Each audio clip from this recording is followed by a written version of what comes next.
Hello and welcome in my YouTube channel IQ CBSE ISC Maths।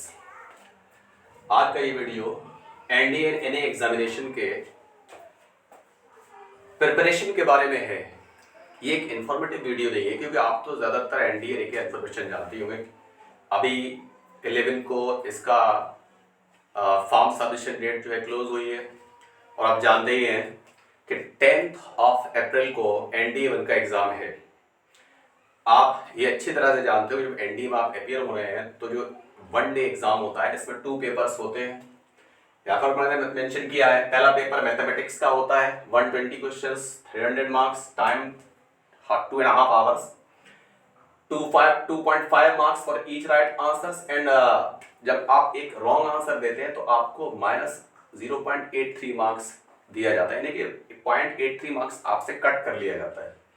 इसी तरह से general ability test है GAT, उसमें 150 क्वेश्चंस होते हैं, 600 मार्क्स, टाइम आपका वही है 2.5 hours. For each right answer के लिए आपको मिलेंगे 4 मार्क्स एंड अगर आप एक आंसर रॉन्ग देते हैं तो उसके लिए आपसे 1.33 मार्क्स जो है वो कट कर लिए जाते हैं। क्लियर? ये आपको इंफॉर्मेशन पहले से ही पता है और थोड़ी सी एक बार मैंने फिर इसलिए लिख दी है कि हो सकता है किसी को नहीं पता तो इसको आप देख लें ध्यान से। यहाँ पर हम लोग स्ट्रेटेजी बनाएंगे कि जब हम एग्जाम में अपियर हो रहे हैं तो हम एग्जाम को किस तरह से क्लियर करें, कट ऑफ को कैसे पार करें। ओके, उसके लिए हम बात करेंगे वेटेज की। यहाँ वेटेज के लिए सबसे पहले कैलकुलेट करते हैं,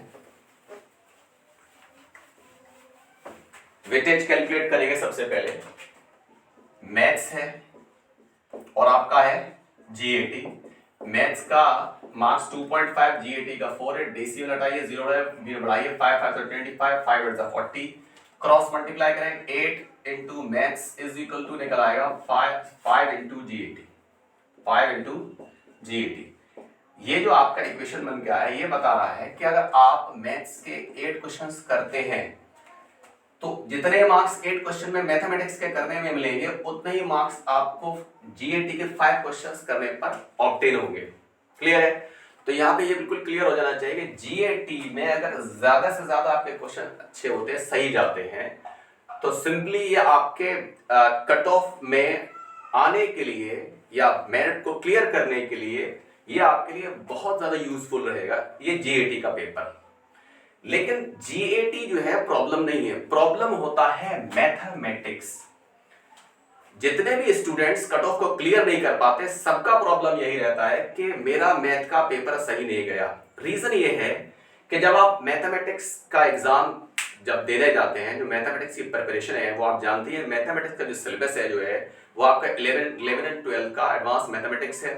आपने 11-12 में जो मैथमेटिक्स पढ़ा है, trigonometry, algebra, calculus, probability, statistics, ये सारी चीजें आती हैं। अगर आपने उसको बहुत अच्छी तरह से पढ़ा है, उससे कनेक्टेड रहे हैं, तो हो सकता है आप इसको क्वालिफाई कर जाएं, कट ऑफ क्लियर कर जाएं। आपने उसको सही से नहीं स्टडी किया है, कनेक्टेड नहीं है और आप ऐसे ही बिना प्रिपरेशन के जाते हैं तो मैथमेटिक्स क्वालिफाई नहीं हो पाता। रीजन उसका सीधा सीधा ये है कि मैथमेटिक्स का जो एग्जामिनेशन है उसका जो क्वेश्चन होते हैं, उसका क्वेश्चन का लेवल होता है वो जो आपका जो एकेडमिक स्टैंडर्ड है उससे एक लेवल ऊपर होता है। अगर आप उस स्टैंडर्ड पर ही तैयारी करते हैं तो वो क्लियर नहीं हो पाता। जब आप उसको थोड़ा सा अलग से हट के तैयारी करते हैं, किसी एक्सपर्ट से तैयारी करते हैं, एक्सपर्ट के साथ मिलकर तैयारी करते हैं, तो फिर जो है वो आप उसको इजीली क्लियर कर सकते हैं। तो जरूरी यह है कि मैथमेटिक्स को सबसे पहले हमें एक स्ट्रेटेजी बनानी है कि मैथमेटिक्स हम किस तरह से क्लियर करें। तो मैथमेटिक्स स्ट्रेटेजी बनाने के लिए इसमें एक कैलकुलेशन हम करना और पसंद करेंगे कि मैथमेटिक्स में क्या है कि मैथमेटिक्स में आपके पास 120 क्वेश्चंस हैं, टाइम है 2 एंड 1/2 आवर्स। इसको मिनट में कन्वर्ट करते तो 150 मिनट बनता है। तो 120 questions in 150 minute, 1 question in 150 upon 120 minutes. इसको जब हम कैलकुलेट करते हैं, सिंप्लीफिकेशन करते हैं तो 5/4 आता है। 5/4 मिनट को हम जब थोड़ा सा आगे बढ़ाएं तो 1 होल 1/4 मिनट्स, यानी कि 1 मिनट एंड 15 सेकंड्स मिल रहे हैं।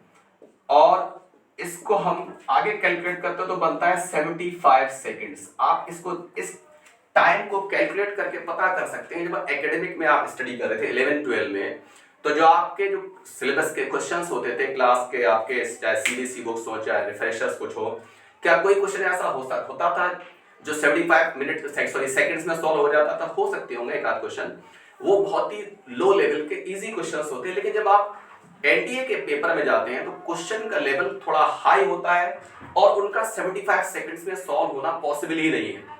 अगर आप इसको बहुत अच्छी तरह से प्रिपेयर करते हैं, एनडीए के एग्जामिनेशन के लिए मैथ्स को बहुत अच्छी तरह से प्रिपेयर करते हैं और शॉर्टकट सीखते हैं, चीजें कुछ सीखते हैं, तो पॉसिबल है कि आप इस एग्जाम को बहुत जल्दी से और इन क्वेश्चंस को जल्दी से सॉल्व कर लें, वो पॉसिबिलिटी बन जाती है। क्लियर है? दूसरी बात यह है कि जब आप अपियर होने जा रहे हैं तो जरूरी नहीं है कि आप 120 क्वेश्चंस के पीछे ही जाएंगे सारे क्वेश्चन सॉल्व करने हैं, क्योंकि सारे क्वेश्चन सॉल्व करना 2.5 आवर्स में शायद पॉसिबल नहीं हो पाएगा। आपको एक स्ट्रेटजी बनानी पड़ेगी कि मुझको कम से कम कितने क्वेश्चन सॉल्व करना सीखने हैं और कम से कम कितने क्वेश्चन मेरे सही होने ही चाहिए। जब ये स्ट्रेटजी आपकी होगी तो आप इजीली जो है इस एनडीए में मैथमेटिक्स को क्लियर कर पाएंगे। अब बात करेंगे जीएटी जनरल एबिलिटी टेस्ट में 150 क्वेश्चंस होते हैं, 50 क्वेश्चन इंग्लिश के होते हैं, बाकी के 100 क्वेश्चंस जो है वो जनरल नॉलेज के। तो उसमें जो है जनरल साइंस होता है आपका, कुछ जनरल नॉलेज का पार्ट होता है, करंट अफेयर्स होते हैं। अगर हम इंग्लिश की बात करें, इंग्लिश जो है ठीक ठाक होती है, अच्छी होती है। अगर आपका कनेक्टेड है इंग्लिश से तो मे भी हो सकता है 50 में से 30 क्वेश्चन आप कर लें। कनेक्टेड नहीं है तो बिना स्टडी किए आप इंग्लिश को पार नहीं कर पाएंगे। इसके बाद जो आपका जो जनरल नॉलेज का पार्ट है वो बहुत ज्यादा हाई फाई नहीं होता है। अगर आपके पास अच्छा मटेरियल है, आप जो है उसको अच्छी तरह से स्टडी करते हैं, आपने टाइम दे रखा है, तो हो सकता है उसके क्वेश्चन आप आसानी से क्लियर कर लें।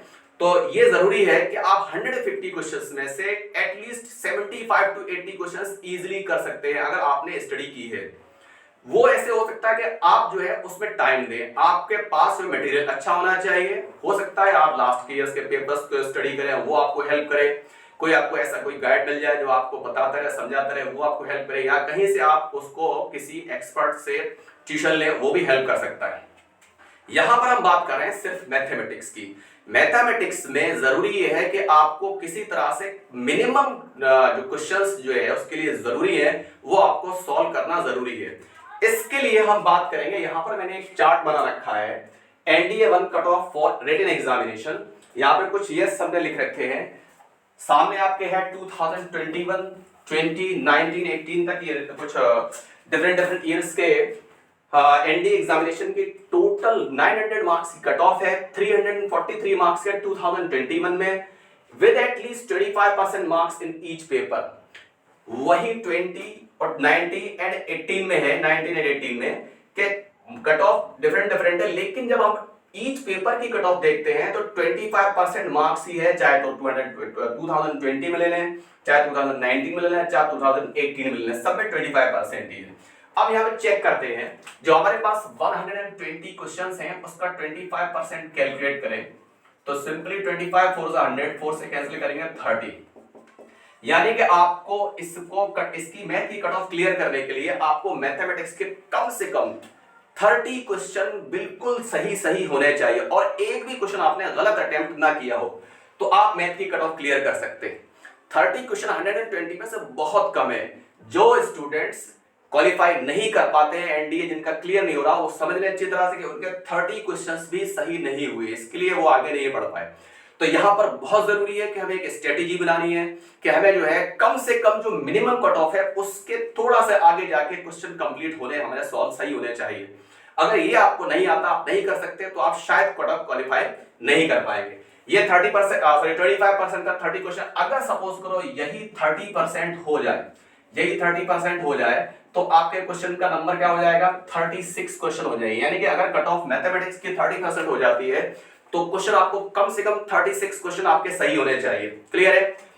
अच्छा, एक ईयर मैंने यहाँ पे 2014 मेंशन की है, इसमें देखें कट ऑफ भी बहुत ज्यादा, 360 बहुत ज्यादा तो नहीं है, 360 थोड़ी सी सबसे ज्यादा है, लेकिन at least 35% marks in each paper है। अगर हम 120 का 35% कैलकुलेट करते हैं तो 35 को 100 कर लेंगे, 2 6 12, 2 5 7 35, 7 6 42। इसमें हमें 42 क्वेश्चंस जो है हमारे सही होने ही चाहिए, और एक भी आपने गलत क्वेश्चन अटेम्प्ट नहीं किया हो, तभी आप मैथमेटिक्स की कट ऑफ क्लियर कर सकते हैं। ओके, तो यहां पर ये देखना है, हम मान के चल रहे हैं कि हो सकता है 2022 के लिए कट ऑफ जो है 25% भी ना हो, 30% भी ना हो सकता है कट ऑफ 35% हो। तो इसके लिए आपको जरूरी है कि आपके 42 क्वेश्चंस कम से कम सही होने चाहिए।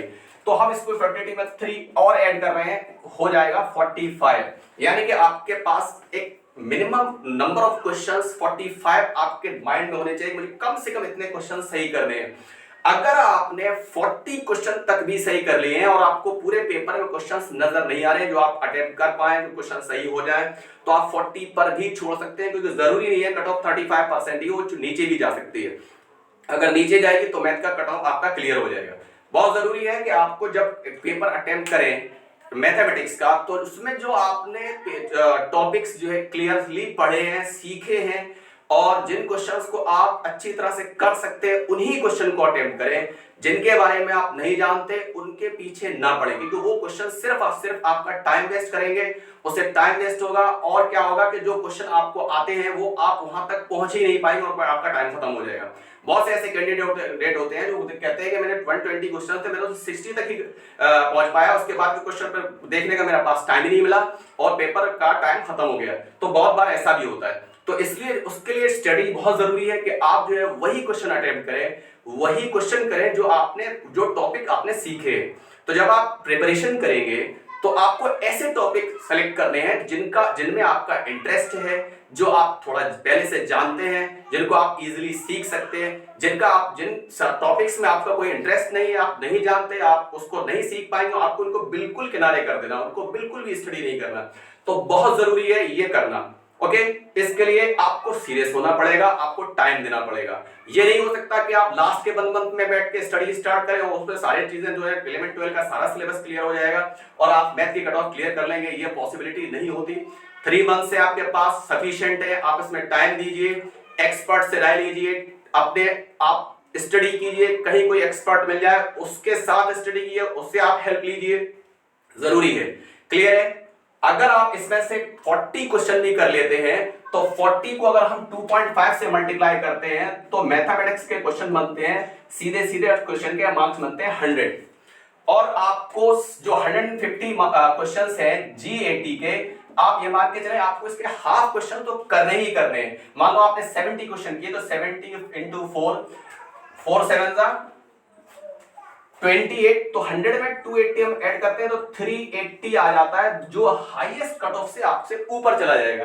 तो ये आपको बिल्कुल क्लियर करके चलना है कि मैथमेटिक्स को हमें मिनिमम कट ऑफ तो पार करनी ही करनी है और जीएटी के मैक्सिमम क्वेश्चन ट्राई करने हैं, मैक्सिमम क्वेश्चन करने हैं। क्योंकि प्रॉब्लम क्या है, मैथमेटिक्स को सॉल्व करने में टाइम लगता है। हो सकता है जो क्वेश्चन आपके लिए 75 सेकंड दे रखा है, हो सकता है उसमें 2 और 3 मिनट्स लग जाए, हो सकता है बहुत से क्वेश्चन आपको छोड़ने पड़े, कुछ क्वेश्चन ऐसे भी आ जाए जो आपने टाइम वेस्ट किया फिर भी वो सीधे से नहीं हुए। लेकिन जीएटी में क्या है, वो आपको सॉल्व नहीं करना है, आपको क्वेश्चन का आंसर आता है डायरेक्टली, आप उसमें 10 to 20 सेकंड्स में वो क्लियर हो जाएगा। और अगर आपको नहीं आता है आप उसको आगे बढ़ जाएंगे, उसमें कोई टाइम वेस्ट करने की जरूरत बिल्कुल भी नहीं होती। तो इसलिए ये स्ट्रेटेजी है, ये इस स्ट्रेटेजी को लेकर चलना है।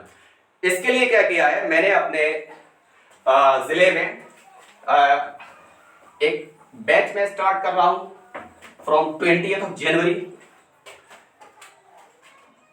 डे है 20th जनवरी, और मेरा पता है पुलिस लाइन तरह गोला बाजार मैनपुरी, और मेरा मोबाइल नंबर मेरा है 9219775402। अगर आप मैनपुरी के आसपास कहीं रहते हैं, आप मेरे पास तक पहुंच सकते हैं, तो आप मेरे पास आ सकते हैं, आपकी मैं हेल्प करूंगा।